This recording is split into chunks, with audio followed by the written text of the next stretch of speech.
Myself Tanjim Tahsin Tamanna, lecturer, Boshundhara Addin Medical College. Today I am discussing about scalp.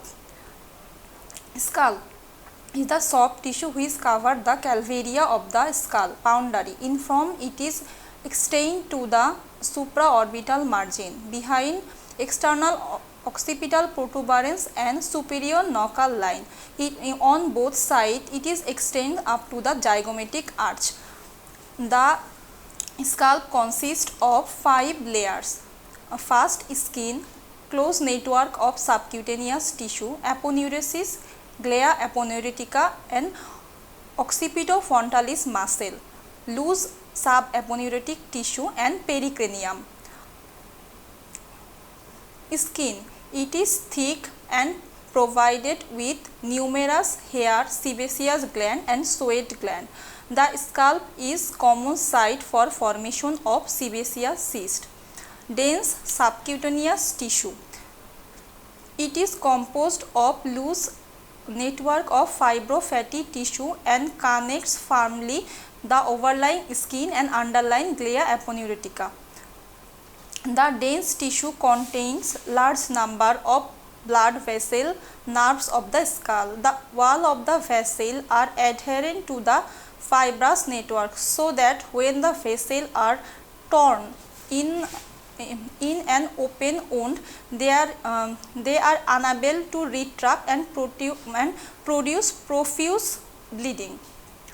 Epicranius muscle and its aponeurosis. The epicranius included occipitofrontalis muscle is consist of 2 parts, frontal belly and occipital belly. The frontal belly is near the frontal bone and the occipital belly is near the occipital bone. It is supplied by supraorbital artery, supratrochlear artery and occipital artery. It is innervated by facial nerve. It is responsible for creating the facial expression. The glea aponeurotica, it is also called epicranial aponeurosis. It is a tough structure of fibrous sheath that extends over the cranium, forming the middle layer of the scalp. Loose areolar tissue of the epicranial, it covers the pericranium and allows the superficial 3 layers of the scalp to move over the pericranium. Contains emissary vein which connects the superficial skull vein to the diploic vein of the skull and with intracranial venous sinuses. Applied anatomy. Skin. Numerous sebaceous glands make the scalp one of the most common site for formation of sebaceous cyst. Connective tissue, blood vessels in this area are unable to retract when lacerated. Walls are attached to the fibrous network. Scalp wound bleeding profusely and scalp wound are healed quickly.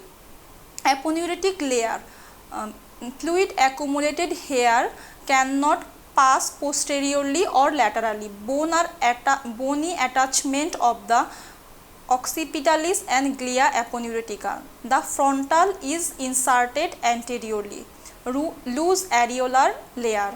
Infection can be transmitted through bony channel by emissary and diploic vein to the cranial cavity, so it is called the dangerous area of the scalp. Collection of fluid in the loose connective tissue can gravitate into the eyelid and it is causes black eye.